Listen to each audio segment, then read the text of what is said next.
राधे राधे मेरी YouTube family.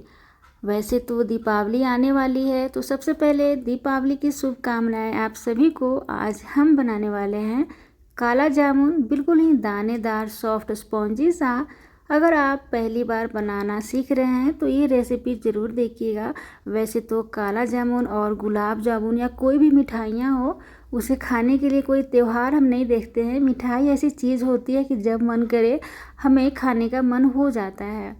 देखिए, आप देख सकते हैं एकदम सॉफ्ट हुई है और एकदम स्पॉन्जी अंदर से जूसी बनकर तैयार हुई है। गुलाब जामुन जैसे आप बनाते हैं उसी तरीके से काला जामुन भी बनाया जाता है, पर काला जामुन में थोड़ा दानेदार टेक्सचर होता है, पर गुलाब जामुन बिल्कुल स्मूथ होता है। काला जामुन जब हम खाते हैं ना तो थोड़ा दानेदार आपको मुंह में बाइट सी आती है, तो वो काला जामुन होता है। और काला जामुन को ज़्यादा डार्क यानी कि ज़्यादा डीप फ्राई देर तक तला जाता है। तो चलिए हम स्टार्ट करते हैं। तो यहाँ पे सबसे पहले मैंने मावा लिया है और ये मावा मैंने घर पर बनाया है। ये गाय के दूध का बना हुआ मावा है। तो एक छोटे से कटोरी को मैंने लिया है और उसी कटोरी से 2 कटोरी मैंने मावा लिया है। सबसे पहले तो मावा को अच्छी तरीके से चेक करना है, इसमें गुठलियाँ नहीं होना चाहिए। मैंने इसे फ्रीज़र में रखा था तो इसके कारण थोड़ा थोड़ा ना बीच बीच में कहीं कहीं पे गुठलियाँ बन गई हैं, तो मैं उसे हटा दूँगी। लेकिन अगर आपके पास मावा का क्यूब है तो आप उसे कद्दूकस कर सकते हैं। ड्राई मावा अगर आपके पास है मार्केट का तो आप कद्दूकस करके अच्छा सा बना सकते हैं। यहाँ पे देखिए सभी गुठलियों को मैंने हटा लिया है। मावा को काफ़ी बढ़िया से मथ कर यानी कि इस तरीके से आपको स्मूथ सा टेक्सचर बना लेना है। अब इसमें हम डालेंगे मैदा। तो मैदा बहुत ही कम मात्रा में डाला जाता है। मैं बस 2 चम्मच मैंने मैदा लिया है। देखिए, मैंने इसी कटोरी से 2 कटोरी मैंने मावा डाला था, पर इस कटोरी से आधा कटोरी से भी कम है ये मैदा, जिससे हम दाल चावल खाते हैं। उसी चम्मच से 2 चम्मच मैंने मैदा इसमें डाला है। और अब इसमें मैं डालने वाली हूँ बेकिंग पाउडर। दोस्तों, बेकिंग सोडा भी आप इसमें डाल सकते हैं, जिसे मीठा सोडा कहते हैं। पर मीठा सोडा डालने से क्या होता है, जब भी आप गुलाब जामुन या काला जामुन बनाएंगे तो वो फट जाते हैं। मतलब अगर आपने 10 पीस बनाया तो 4 या 5 पीस फट जाएगा। लेकिन अगर हम इसमें बेकिंग पाउडर डालते हैं तो इससे नहीं फटता है, बहुत स्मूथ और स्पॉन्जी बनता है। तो यहाँ पे मैंने 1/4 टेबल स्पून यानी कि 5 पिंच यानी कि 5 चुटकी मैंने यहाँ पे बेकिंग पाउडर डाला है। बेकिंग पाउडर डालते समय थोड़ा सा ध्यान दीजिएगा, अगर ज़्यादा आप डाल देंगे तो बेकिंग पाउडर से भी आपके गुलाब जामुन या काला जामुन फट जाएंगे। अगर बहुत कम डालेंगे तो वो कठोर आपका काला जामुन बनकर तैयार हो जाएगा और वो जूसी नहीं बनेगा। ठीक है, मैदा भी काफ़ी कम मात्रा में ही डाला जाता है। अगर आप मैदा भी ज़्यादा मात्रा में डालेंगे तो कठोर आपका काला जामुन बनकर तैयार हो जाएगा। इसलिए कोशिश कीजिएगा जितना कम हो सके उतना डालिएगा। मैंने तो सिर्फ 2 चम्मच ही मैदा डाला है। अब यहाँ पे ज़्यादातर लोग इसमें छोटी वाली इलायची का पाउडर डालते हैं, पर मैंने यहाँ पे काली वाली जो बड़ी इलायची होती है उसका बीज मैंने डाला है। ये वाली रेसिपी मैं दिल्ली में खाई थी, तो दिल्ली में मुझे काफ़ी पसंद आया। पहली बार जब मैं खाई तो मैंने देखा क्या कि इसमें एक बड़ी वाली इलायची का दाना था यानी कि बीज था, मुझे काफ़ी वो पसंद आया, तब मैं ये डालती हूँ। तो बस अब सभी को अच्छी तरीके से मिक्स करेंगे, अच्छा सा डो तैयार करेंगे और गोल गोल छोटा छोटा सा लोई बना लेंगे। थोड़ा सा अगर आपको पानी की ज़रूरत पड़े तो आप 1 से 2 चम्मच दूध डालिएगा। मेरा जो मावा था ना बहुत ही सॉफ्ट था, तो मैंने इसमें दूध या पानी नहीं डाला है, तो इस बात का भी ख्याल रखना है। जब ज़रूरत पड़े तभी डालिएगा, वैसे नहीं डाला जाता है। यहाँ पे मैंने एक छोटे से कटोरी से, मतलब जिस कटोरी से मैंने मावा को नापा था उसी कटोरी से 1 कटोरी मैंने चीनी और उसी कटोरी से 1 कटोरी पानी मैंने डाला है। और इसे मेल्ट करेंगे यानी कि घोलेंगे।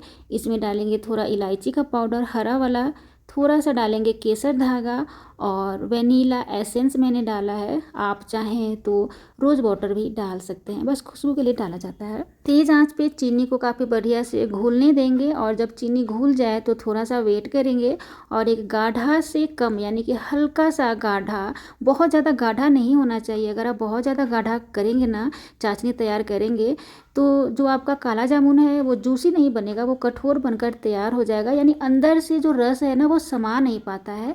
इसलिए बस हल्का सा चीनी को मेल्ट करना है, मतलब कि पूरी तरीके से चीनी को मेल्ट कर लेना है और हल्का सा जब गाढ़ा हो जाए बस आपको अलग कर लेना है।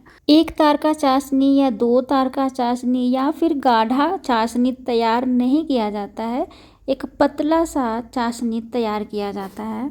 यहाँ पे मैंने रिफाइंड ऑयल लिया है, आप चाहें तो घी में भी तल सकते हैं और अच्छी तरीके से तेल को गरम करेंगे और यहाँ पे छोटा सा मैंने टुकड़ा डाला है, मतलब गुलाब जामुन का। और यहाँ पे चेक करके हम देख रहे हैं ना कि हमारा टेम्परेचर किस तरीके से है गुलाब जामुन को तलने के लिए, यानी कि तेल अच्छी तरीके से गर्म हुआ है कि नहीं, उसे चेक करने के लिए सबसे पहले आपको इस तरीके से आपको एक कर लेना है चेक डालकर। अब आंच को काफ़ी धीमा करेंगे और तेल को हिलाते डुलाते हुए ना आपको एक एक गुलाब जामुन का जो लोई हमने तैयार किया है इसमें डाल देना है और इसी तरीके से आपको उलटते पलटते जाना है और तेल को ज़रूर हिलाते डुलाते रहिएगा ताकि गुलाब जामुन जो है वो चिपके नहीं, तो इस बात का भी ध्यान रखना है। और इसे तलते समय बिल्कुल ही धीमी आंच पर आपको तलना है। अगर आप तेज़ आंच पर तलेंगे तो ये ऊपर से जल जाएगा और अंदर से कच्चा रहेगा। और इसे बनाते समय लगातार आपको चलाते रहना है, आपको बिल्कुल ही इसे छोड़ना नहीं है, वरना एक साइड से दूसरे रंग का आ जाएगा और दूसरे साइड से दूसरे रंग का आ जाएगा। एक जैसा आपको बनाने के लिए ना, एक जैसा रंग लाने के लिए आपको चलाते रहना है। आप इसे चम्मच से चलाइएगा अगर आप पहली बार बना रहे हैं तो। मेरा जो झरना है ना वो गोल शेप में है, तभी मैं इसी से चला रही हूँ, पर आप इसे चम्मच से चलाइएगा तो ज़्यादा अच्छा से ये बनेगा। अगर आप इस तरीके से चलाते हैं तो वो होता क्या है कि करछी से ना थोड़ा सा मार्क लग जाता है और वो हमारा गुलाब जामुन या काला जामुन जो है ना वो क्रैक हो जाता है, तो इसी कारण से इसे चम्मच से चलाया जाता है।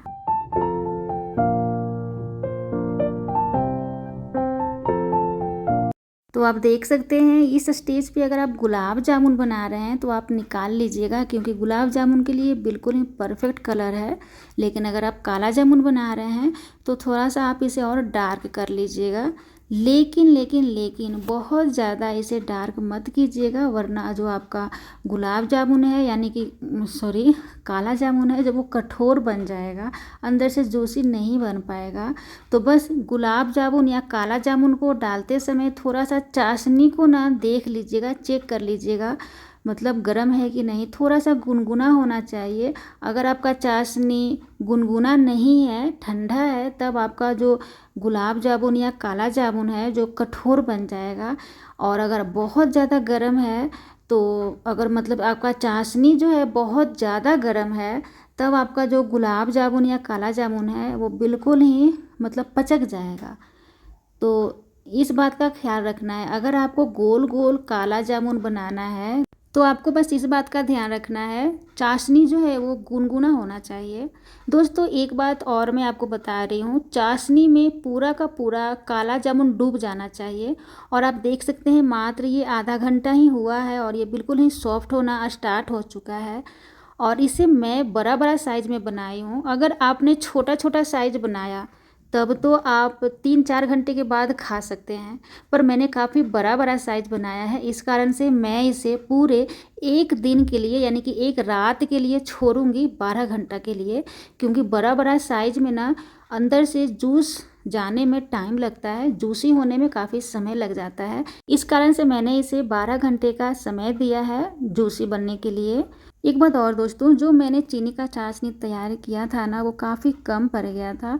मुझे और भी ज़्यादा चीनी का चाशनी बनाकर मुझे काला जामुन में डालना पड़ा, क्योंकि ये बहुत ज़्यादा फूल रहे थे चाशनी में जाने के बाद।